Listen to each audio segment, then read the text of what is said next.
Hey everyone, this is 𝓈𝓅𝒾𝒸🎎 here. If you like this audio, the full version will be available on Patreon, the outsides, Coffee, and PayHip. Much love. Wakey, wakey. Come on, honey. It's time to get up.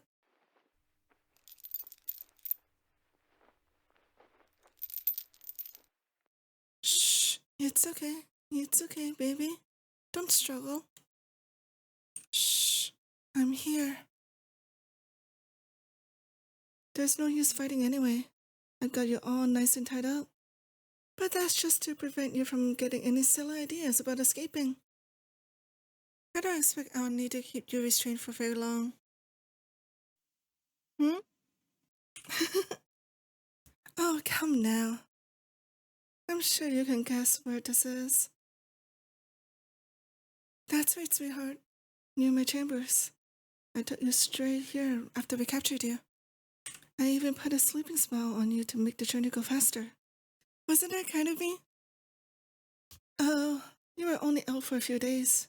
We didn't travel with the rest of my voicers, after all. It was faster to carry you on the back of my dragon. She took quite a liking to you, you know? And Fafnir is usually wary of humans. You should have seen her nuzzling her head up to you when we were camped for the night. It was so sweet. I'm sure you two are going to get along well.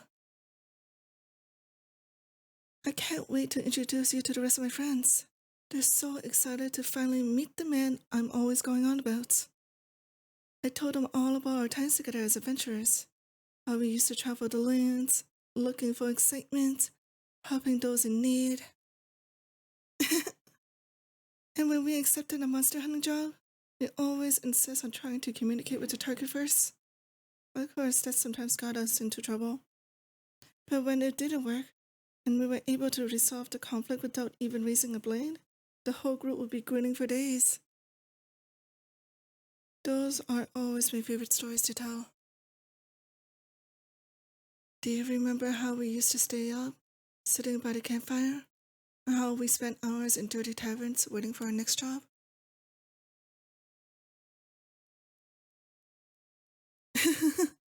Yeah. And every time I end up getting into a fight with someone, I just couldn't keep my nose out of trouble. Gods, what I'd give to be back there with you all. I didn't appreciate how good we had it. These past years have been trying, to say the least. I've had to make some difficult decisions. Decisions that concern the lives of many. And this isn't like when we were an adventuring band. I was only a leader then.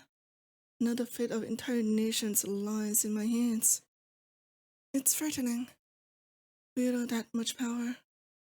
And even though I am not alone, even though there are many here I call friend, my rule has come with a certain loneliness. I often find myself reminiscing about our group, wishing we could be together again. Their faces are still very clear in my mind. And most of all, I've missed you, sweetie. Saga's illustrious archer, my second in command. Fortify, you become so famous. The great hero, they call you. The chosen one.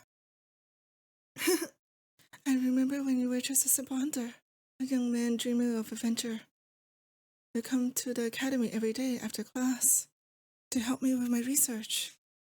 Maybe to learn a bit of magic along the way. It didn't take long for us to become friends. You were always so easy to talk to. I could go on for hours, telling you all of the wonderful things I read about, how much I wanted us to leave our sleepy little town. And then, one day, we did. I convinced you to come with me on a grand journey. We struck out with a little band of adventurers, not knowing what future awaits us. The world was ours to explore. We traveled beyond the edges of the map, saw things most people can only imagine, and with every job we did, our band became stronger. Yet, as Saga grew to prominence, we began to attract the attention of others. I replayed that night constantly. You know, I wonder what might have happened if I said something different. Waited a few more days. Sometimes I think it would have been better if my people had never found me. I lived my whole life not knowing who my real family was. It never bothered me. Not really. I had you guys, after all, which made it even worse when you turned on me. Perhaps I was naive to think I could convince you to join me, that you wouldn't judge me for who I am. How long had I let you? Been the one you confide in. I'd earned your trust. And yet, the whole band betrayed me as soon as they learned I was of demon's blood. They didn't question the tales. Consider why the Emperor might vilify us. No. Instead, they drew their weapons and tried to kill me. All except for you, sweetie. You just stood there, paralyzed. As I knocked everyone else out. They didn't even notch an arrow. Were you merely too afraid to attack me? Or was there some other reason you stayed your hand?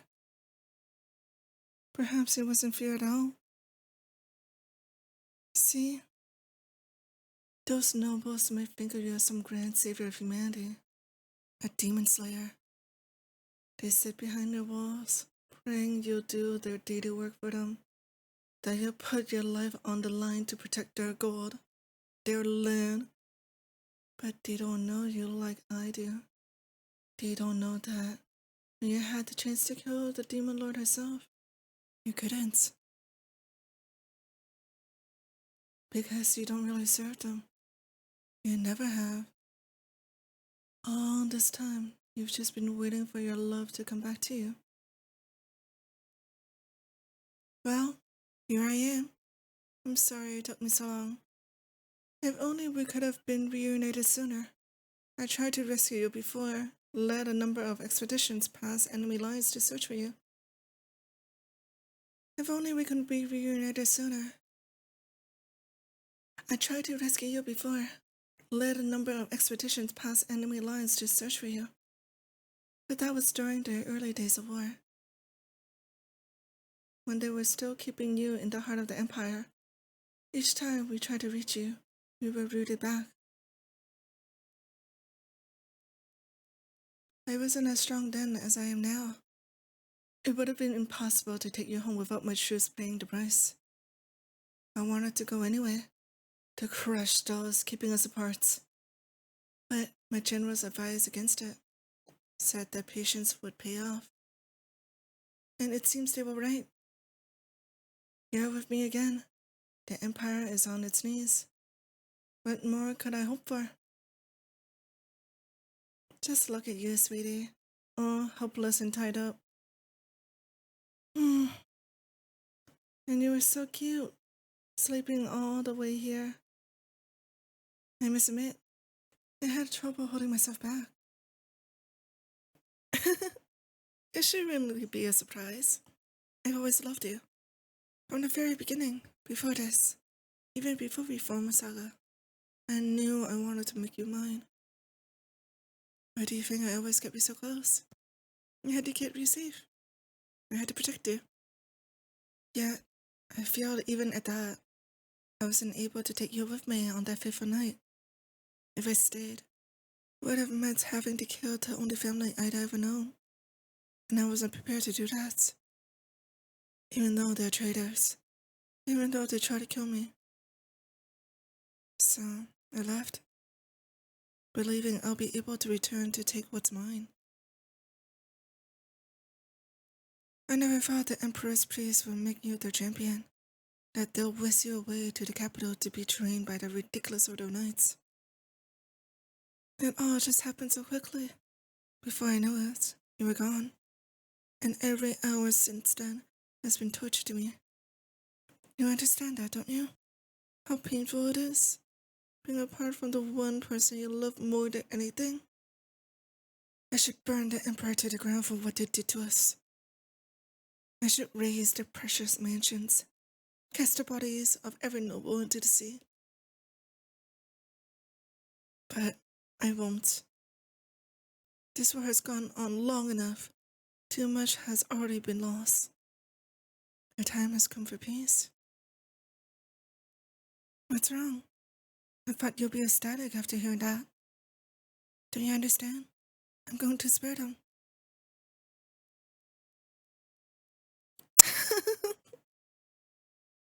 The Emperor doesn't have any other choice but to surrender. It's on its last leg. One more push from me, and the whole kingdom comes crumbling down. I think you overestimate the Emperor's tenacity. The armies are already demoralized. They'll have to give up sooner or later. And once they hear what becomes of the great hero, their will to fight will vanish completely. Don't play coy, sweetie. You know what's going to happen to you. Oh, come now. Must I really spell it out? You're going to marry me. I'm serious. I have it all planned out. There's going to be a grand wedding and everything. We'll have our own private ceremony before that, of course. The wedding itself will serve more of a political purpose. Please, you don't really believe that, do you? Well, the prophecy they told you isn't completely incorrect. Except, you were never destined to kill me. No, in the true prophecy, our war only ends when you become my groom. This is fate, sweetheart. We were always meant to be together. So why don't you stop lying to yourself? It would be so much better to give in to me. I can make you squirm and shudder under my touch. You'd like that, wouldn't you? All you have to do is say that you love me, that you belong to me.